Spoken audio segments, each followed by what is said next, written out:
Japanese tourists deported for pro-China stunt in Taiwan. Kinmen nuclear waste plan sparks debate. Miaoli bust, 49 indicted in major environmental crime. Trump holds meeting with South Korean president. More than 500,000 people experiencing famine in Gaza. Gamble in Texas pays off for Chinese copper company. Lil Nas X pleads not guilty to 4 felony charges after LA arrest. Lil Nas X. More than 100 teams compete in international Corgi race.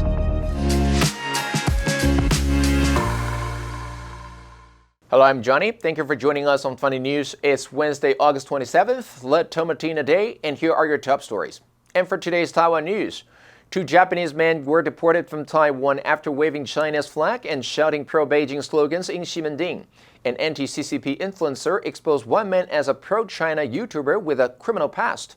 He later posted videos criticizing Taiwan's democracy, claiming his family remained in Taiwan, and revealed his red money business, mocked for inflated prices. Taiwan's referendum on extending the number 3 nuclear plant ended on August 23rd, but debate continues. DPP New Taipei councillor Ling Pingyu suggested storing nuclear waste in Kinmen, sparking outrage. Legislator Chen Yuzhen said parts like cross-strait power links merit discussion, but stressed Kinmen won't host waste, proposing uninhabited Erdan Island instead. Miaoli prosecutors uncovered the county's largest environmental crime ring, indicting 49 people, including Wang Ying-an, head of Taipei's Construction Waste Association. One led the group, masking illegal activities as legal. Illegal gains are estimated at 300 million NT dollars. Authorities seized over 120 million NT dollars in property, 24 million NT dollars cash, and 39 trucks, setting a national record. And in global news, hours before South Korean President Lee Jae-myung was due to meet U.S. President Donald Trump, a Truth Social post dropped. Trump wrote what is going on in South Korea, pointing to a purge or revolution. This seemed to reference Lee's attempts to move South Korea past its martial law crisis last December, when then-President Yoon Suk-yeol tried to orchestrate a military takeover. But Lee turned on the charm and averted a repeat of what happened in the Oval Office to Ukraine's Volodymyr Zelensky or South Africa's Cyril Ramaphosa. The leaders found common ground on North Korea, and they managed to avoid public disagreements over thorny trade and defense issues. Lee's team had been nervous about the meeting because Trump is historically wary of South Korea, despite it being a U.S. ally. In the past, he has accused the country of freeloading off the tens of thousands of U.S. troops stationed on the peninsula to help defend against North Korea. He has also criticized Seoul's defense spending and its trade surplus with the U.S. Lee, viewed as a left-wing politician, has a reputation that plays into Trump's worst fears.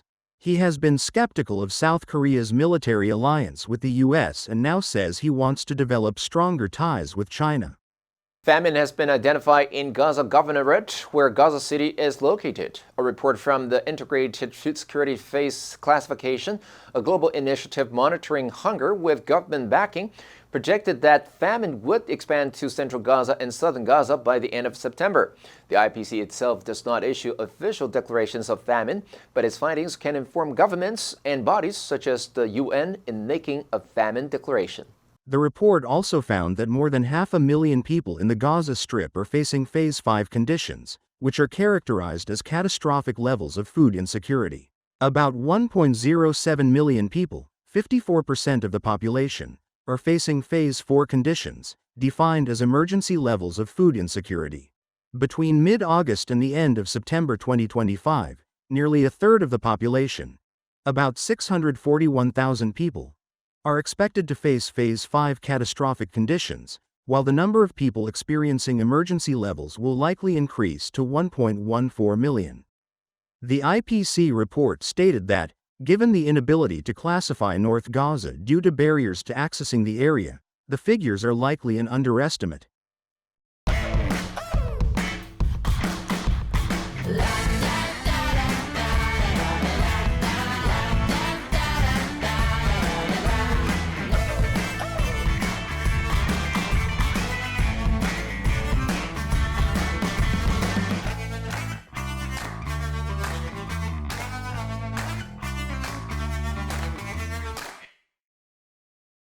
Chinese copper flat wire manufacturer Wellinson's decision early last year to build a factory in Texas was a hedge against geopolitical risks.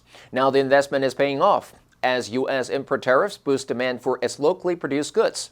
The company's plant in Grand Prairie will begin production later this year and is expected to produce 3,000 metric tons of copper flat wire annually by 2028, serving clients such as automakers Stellantis from behind the safety of Donald Trump's tariff wall. The factory shields U.S. customers from the 50% tariff imposed on copper wire imports, along with other semi-finished copper products such as tubes, although the base ingredient, refined copper, is exempt from tariffs. Wellicent plans to invest $100 million in the U.S. plant over 3 years, which is expected to generate more than half of the company's overseas revenue within that time. Wellicent's investment highlights a rare case where a Chinese company has benefited despite U.S. tariffs designed to counter China's perceived industrial dominance. While the investment achieves one of Washington's aims of bringing industry to the U.S., it underscores the ambivalence among U.S. policymakers about whether to welcome Chinese companies. Rapper Lil Nas X has pleaded not guilty to injuring a police officer and resisting arrest after being detained last week while wandering the streets of Los Angeles naked. He faces 3 felony counts of battery causing injury to a police officer and 1 felony count of resisting arrest. If convicted, he could face up to 5 years in prison. Police said that when they responded to a call about a nude man wandering the streets, the Grammy-winning artist charged at them. He was taken to the hospital for a possible overdose after the incident. The 26-year-old artist was arraigned in a Los Angeles courthouse on Monday, and his bail was set at $75,000. Unverified videos and images published by TMZ appear to show the rapper wandering the streets before the police altercation unfolded. They show the Old Town Road singer dancing along a Los Angeles street in Studio City, wearing only white underwear and white cowboy boots. Later, he was seen completely nude, walking in the middle of the road. Footage published by TMZ shows him approaching a passing car while rapping lyrics from Kanye West's song Monster. Cute and adorable Welsh Corgis, widely known for their association with the British royal family, are also a breed of passionate racers. At least, that's according to the 120 teams from around Europe who took part in the Corgi race in Vilnius, Lithuania, which drew an international mix of fur balls and their owners. Thousands of Lithuanians gather in the capital's largest park over the weekend to watch events including a solo sprint, a contest for the mightiest voice, costume challenges, and group racing. The event is set to culminate with the so-called World Corgi Meetup, where dogs in Lithuania will be connected via live broadcast with their peers in the United States, Ireland, and Poland. A retired teacher who attended the race with her 3 grandchildren said, "This is so much fun and such a great emotion for the entire family. Something bright that many people are craving these days." The children said they especially admired the costume challenge, where dogs were dressed in eye-catching outfits like Batman, a princess, or an airplane. A corgi named Amigo, sporting a factory-themed costume complete with 2 tiny chimneys and Fur Factory lettering, was named the proud winner of that contest. Another called Mango was the champion of the solo race. The answer for yesterday was C, technique. The dancer's technique impressed the judges at the competition. Did you answer correctly? Now let's delve into today's news. Trump hosts meeting with South Korean president. Number 1, orchestrate. 精心安排策划. The marketing team orchestrated a major campaign to launch the new product. Number 2, reference. 参考提及推荐信. Please provide 3 professional references when applying for the job. Number 3, freeload. 不劳而获搭便车. He spent the weekend freeloading at his friend's house without offering to help. Next, we have a multiple choice question for everyone to practice. Which answer would you choose? You can write your answer in the comment section. The correct answer will be announced tomorrow. La Tomatina began in the 1940s in the small town of Buenos, Spain. During a local parade, a group of young people decided to join the festivities in a rather unusual way. They grabbed tomatoes from a nearby vegetable stand and began throwing them at each other, sparking an impromptu food fight. The chaos and fun of the moment caught the attention of others, and soon more people joined in, turning it into a town-wide event.